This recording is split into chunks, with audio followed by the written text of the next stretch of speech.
uno de ustedes dedicaron en mí, en enseñarme lo que es la palabra del Señor, el amor por la palabra y esa pasión y ese respeto que hay que tenerle por la palabra del Señor, no fue en vano, mis hermanos. Esas oraciones no fueron en vano.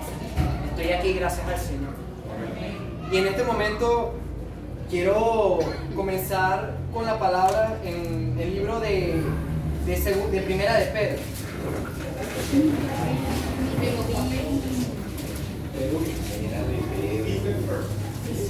Capítulo 2, versículo 9. Yo sé que la hermana del Valle citó este texto, fue su texto clave, su texto principal, pero quiero volverlo a leer porque me cautivó mucho lo que decía allí, que tuvo un gran significado en mi vida y me dio la identidad que yo siempre quise, porque antes no la tenía.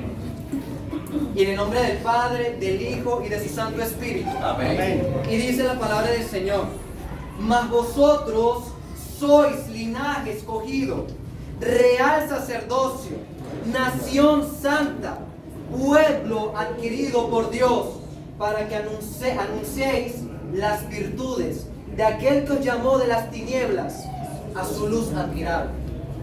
Padre de la gloria, Señor, te damos todo el honor, Señor, te damos las gracias, Señor, porque tu presencia se ha hecho notar en este lugar, Dios. Ha inundado nuestros corazones de paz, de amor, de armonía, Señor. Y en esta hora, Padre, quiero pedirte, Señor Dios glorioso, que seas tú hablando en nuestros corazones, Dios mío. Que, Señor, no puedan ver, Señor, lo que hay aquí, sino lo que tú eres, Padre eterno. Te pido, Señor amado, que tú me ayudes, Señor Dios glorioso. Te pido, Padre eterno, que quites los obstáculos para que la palabra pueda llegar, Señor, a nuestros corazones, Padre eterno. Te pido que bendigas a cada uno de mis hermanos con esta palabra, Señor, y que cada uno de nosotros podamos aprender. En el nombre de Jesús, amén y amén. Pueden tomar su asiento, mis hermanos. Pues, yo leyendo y entrando en reflexión de lo que me estaba diciendo esta palabra, de lo que me estaba dando este texto, pude notar y me di cuenta de que hay una importancia que nosotros debemos entender, tenemos que saber, incluso tenemos que recordar diariamente. Y es que yo les quiero hacer una pregunta, mis hermanos. ¿Ustedes han creído en el nombre de Jesucristo? Amén. Es una pregunta que a veces hay que hacernos, porque creer conlleva una acción. Creer conlleva hacer algo. Y si usted y yo hemos creído en el nombre de nuestro Señor Jesucristo, eso usted lo ha hecho capaz para ser apto de ser elegido para representar a Dios. Y así he titulado este mensaje. El tema que me tocó es el sacerdocio del creyente y el título corresponda: eres elegido para representar a Dios. Y quiero basar mi punto en que fuiste elegido para un compromiso de santidad en Hebreos capítulo 5, verso 4, donde dice que esta honra no la podemos conseguir de nosotros mismos, sino de aquel que Dios llama. Y hace una referencia, así como llamó a Aarón. Así usted ha sido escogido, ha sido seleccionado por Dios para representarlo, porque Dios ha derramado de su autoridad, ha derramado de su poder sobre la vida de cada uno de nosotros. Amén. Amén. Y quiero decirte, recordarte que fuiste elegido para un compromiso de santidad. Me he dado cuenta que en el día de hoy se ha tratado varios puntos hermosos acerca de la salvación, y uno de los puntos que más me llama la atención es la santidad. Podemos basarnos en el Antiguo Testamento, cómo Dios escogía a sus sacerdotes. Y quiero basarme en un Samuel que dice en las Escrituras, y se expresa, en las Escrituras se expresan de Samuel, que mientras un mundo tan corrompido, un mundo tan lleno de pecado, tan lleno de ignorancia, que donde dice que la palabra de Dios escaseaba en aquellos días, hubo un Samuel donde dice la palabra aquí: Samuel crecía delante de Jehová. Que Samuel crecía delante de su presencia. ¿Por qué? Eso tiene que ver un porqué. Porque un mundo tan destruido, porque un mundo tan lleno de pecado, porque había uno solo que marcaba la diferencia. ¿Por qué? Porque aquel Samuel, aunque no conocía a Dios, porque aún no tenía esa experiencia con Dios, pero dentro de él había algo que lo llevaba a Dios. Porque dice la palabra que dice que y Samuel se encontraba en el aposento, me pueden corregir, se encontraba ministrando la presencia de Jehová. Y a Dios le plació escoger a este joven. A Dios le plació escoger a este joven, a esta persona con debilidades, con defectos, con flaquezas. ¿Para qué? Para representarlo delante de un pueblo que estaba destruido, que estaba contaminado, que estaba descuidado de la presencia de Dios, que no tenía conocimiento de la palabra. Y eso se trata de ser un sacerdote, que como sacerdote debemos ser ministros de la palabra del Señor, donde tenemos que enseñarle a cada persona, donde tenemos que enseñarle a cada individuo quién es Dios y qué es lo que Dios quiere de cada uno de nosotros. Amén. Y me puedo basar de que Samuel, cuando es escogido, Samuel tuvo una disposición de su corazón de servir a Jehová. Porque cuando Jehová lo llamó 3 veces, él no entendía porque no lo conocía. Pero dice la palabra que cuando lo llamó la 3ª vez, él dijo: he aquí, habla Jehová, que tu siervo oye. Ojalá hoy estemos aquí, nos encontremos aquí con un corazón dispuesto para decirle a Jehová cuando nos llame al ministerio, a predicar la palabra, a enseñar lo que Dios quiere transmitirle a un pueblo que tiene necesidad de Dios.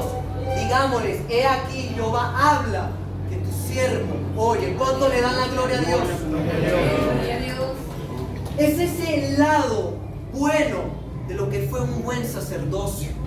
Samuel, cuando es llamado, Dios le transmite un mensaje importante que el pueblo necesitaba saber. Porque como el pueblo estaba descuidado, pero el pueblo no se descuidó solo, sino que se descuida por un líder. En este caso quiero entrar en la otra diciendo la otra cara de la moneda. En este caso el sacerdote Elí. Todos sabemos su historia. Fue escogido porque sus padres pudieron contemplar el poder de Dios en el desierto. Y Elí conocía quién era Dios, porque sus padres les hablaban, les inculcaba eso. Y Elí sabía lo que era el temor de Dios. Sabía que Dios no era un Dios de juego, que era un Dios verdadero, un Dios real. Pero así como nos puede pasar a cada uno de nosotros, a Elí le pasó. Se descuidó. No tuvo compasión, no tuvo con devoción lo que era el llamado de Dios. Lo tuvo por descuidado. Le dio más importancia, le dio más cabida a las cosas que a él más le importaban y no a las cosas que a Dios le importaban. Priorizaba más a sus hijos. Yo no soy padre, pero yo creo que la mayoría sí son padres y saben lo importante que es un hijo. Pero eso no quiere decir que un hijo sea más importante que Dios. Que lo que el hijo tenga sea más importante que Dios. Tú debes de poner a tu hijo en la presencia de Dios para que Dios haga lo que tenga que hacer con cada uno de sus hijos.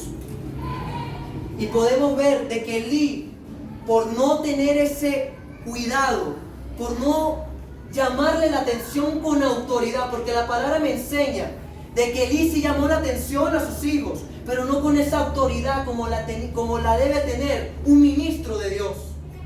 Le dio rienda suelta, dejó que ellos hicieran lo que hicieran, dejó que ellos hicieran lo que querían con el pueblo. Y podemos ver cómo llevó a un pueblo a lo que es las prácticas pecaminosas, a una ignorancia, a una falta de temor de lo que es en la obediencia a Jehová. Y Elí, por ese descuido, por esa falta de visión, ya saben, todos aquí sabemos cuál fue el triste final que tuvo Elí. Y hoy Dios quiere decirte que hoy tienes oportunidad. Dios le dio una oportunidad a Elí, posiblemente sí. Pero si hoy te sientes descuidado, si hoy sientes que te hace falta visión, si hoy sientes que estás lejos de la presencia de Dios, hoy es una oportunidad para que tú te acerques delante de su presencia y Dios te la va a dar. Dios te va a dar nuevas fuerzas. Dios te va a dar visión. Así como las águilas, dice la Escritura, que los que esperan en Jehová tendrán nuevas fuerzas como las águilas. Elí tuvo ese triste final porque no pudo corregirlo. Porque no tomó acciones cuando las debía tomar. Y esas son las dos partes que nosotros tenemos que ver, que nosotros tenemos que reflexionar. ¿En qué lado estoy? Estoy en la disposición que no importa que la gente me desprecie, no importa que la gente me diga loco, no importa que la gente incluso me crucifique por representar a Dios. O quieres estar del lado donde quieres hacer amigo del mundo, donde quieres complacer más al mundo que a Dios. Todos sabemos las consecuencias que cada lado va a tener. Y a su nombre está toda la gloria y toda la honra y toda la alabanza. Ahora, lo que quiero decirte es que Aarón, cuando fue nombrado sacerdote, tuvo esa gran honra. Hoy tienes esa gran honra de ser llamado para representar a Dios. Porque representar a Dios es ser parte de los planes que Dios tiene en su corazón y quiere transmitírtelo en tu vida. Quiere enseñarte cosas que tú nunca habías conocido. Quiere transmitirte lo que Él quiere expresar. Pero todo eso conlleva una vida práctica que cada uno de nosotros debemos tomar y debemos hacer para que eso suceda. Yo quiero basarme en mi segundo punto, que es la vida práctica de un sacerdote. Y yo decía, ok, entonces, ¿qué modelo de sacerdote tengo que ver? Porque yo soy persona de que para aprender algo me gusta ver el ejemplo, me gusta ver la figura, porque yo soy más de aprendizaje de figuras. Y me gusta, oye, tener ese ejemplo, ok, si hay que aprender a ser un buen sacerdote, a tener una vida de sacerdocio, ¿en quién me baso? Porque el hombre es imperfecto, el hombre cae, el hombre falla. Y cuando comienzo a ver y comienzo a leer, le doy la gloria al Señor Jesucristo, que Él fue el mejor sacerdote de todos los tiempos. ¡Aleluya! Si te lo vas a dar, dátelo fuerte. Si le quieres dar la gloria a Dios, dáselo, que Él está aquí. Y cuando me baso en cómo era Jesús de sacerdote, cómo era Él, cómo era su persona, cómo era su personalidad, cómo era su carácter. Y me baso en 3 puntos fundamentales que tuvo Jesús como sacerdote. Primero, que Jesús tomó una comunión perfecta con el Padre. En la palabra del Señor, en Lucas capítulo 6, versículo 12, me dice de que Jesús se apartaba al monte para orar toda la noche con Dios. Y yo estoy 100% seguro de que no era solamente ese día que lo registraron en la palabra, sino que cada rato Jesús dejaba sus prioridades como humano, como un hombre, porque dice la palabra de que Jesús era 100% hombre, pero era 100% Dios. Pero dice la palabra de que Él se apartaba a orar. ¿Por qué? Jesús lo tenía todo. Jesús tenía el poder, Jesús tenía la llenura, Jesús era perfecto. ¿Para qué necesitaba orar con el Padre? Si Él mismo era Dios. Pero nos basamos en que Jesús tenía que tener esa comunión con el Padre, porque Él tenía necesidad de saber cuál era el mensaje que el Padre tenía que transmitirle al pueblo. Porque Jesús dice en su palabra de que Él no vino para hacer su propia voluntad, sino que vino a hacer la voluntad del Rey de Reyes, del Señor de Señores. ¡Aleluya! Porque hay un pueblo que tenía necesidad de Dios. Hay un pueblo que tiene necesidad de saber quién es Dios. Allá afuera hay tantas interrogantes. ¿Quién es Dios? Muchos cuestionan de que Dios es una imagen, una estatua, una cultura. Pero nadie conoce al Dios vivo y al Dios verdadero. Y Jesús tenía esa responsabilidad y tenía que tener esa comunión con el Padre para saber cuál era el mensaje divino que venía de lo alto. Ese es el primer punto. La comunión con Dios es fundamental en la vida como nosotros de sacerdotes. El segundo punto que podemos tener es que No hay nada que hay muchas cosas que desagradan a Dios. Y Jesús se procuraba, se llenaba, cuidaba y era diligente en presentarse siempre santo ante Dios. Jesús tenía una santidad. ¿Por qué? Porque Jesús era apartado. No tenía relación con el pecado. Se hizo pecado por nosotros. Pero en Él no había pecado. Hacía lo que el Padre le agradaba. Obedecía. Jesús ayunaba. Jesús leía la palabra. Jesús entraba con Dios internamente. Y por eso era agradado delante del Padre de Dios. Podemos ver que Jesús no hubo ni siquiera una pizca de pecado, de maldad. Y por eso muchos lo cuestionaban. Por eso es que muchos no podían creer que alguien era tan perfecto. Porque cuando entres en la santidad de Dios, tu humanidad no se va a reflejar. Se va a reflejar en la imagen del Dios invisible. Se va a reflejar en la imagen del Dios vivo, en la cual quiere tener un trato especial hoy contigo. Mi tercer punto es que Cristo ofreció un sacrificio. Cristo ofreció un sacrificio. Pero ahora me pregunto, ¿será de animal? ¿Será no sé, las ofrendas que se hacían antes en el Antiguo Testamento? ¿O no sé qué tipo de sacrificio ofreció Cristo? ¿Qué tipo de sacrificio? Y podemos darle la gloria a Dios de que hoy Él se ofreció a sí mismo para que cada uno de nosotros estuviéramos en este lugar, para que cada uno de nosotros tuviera salvación, para que cada uno de nosotros tuviéramos perdón de pecado. Ese es el sacrificio que hizo nuestro Señor Jesucristo como sacerdote. El sacerdote tiene una diligencia y es estar a favor del pueblo, estar a favor del hombre, en dar un servicio. No es para estar así. Oh, soy el reverendo, tengo santidad absoluta. No. Es para el servicio del pueblo, para que el pueblo pueda ser aceptado delante de Dios y confesar sus pecados. Ahora, mis hermanos, ese es el ejemplo que tenemos en Jesús. Yo le voy a robar el título de aquel que dijo que el Espíritu Santo como el mejor guía, el Espíritu Santo como el mejor guía de todos los tiempos. Así como vemos al mejor sacerdote de todos los tiempos, ahora cada uno de nosotros tiene esa responsabilidad. Cada uno de ustedes y de mi persona tenemos la responsabilidad de representar a Dios, de que no nos vean a nosotros, sino que vean a Dios, de que vean su imagen, de que vean su semejanza. Y podemos ver de que como sacerdotes debemos rendir nuestra voluntad a Dios en completa obediencia. Dice en Romanos 12:1 que os ruego, mis hermanos, que presentéis vuestros cuerpos en sacrificio vivo y santo y agradable delante de Dios. Rinde tu voluntad delante de Dios en completa obediencia, sin temor alguno.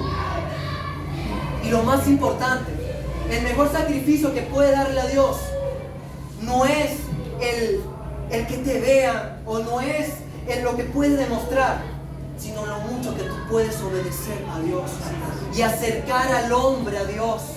Allá afuera hay muchas personas que tienen necesidad de Dios porque no tienen amor, y Dios es amor.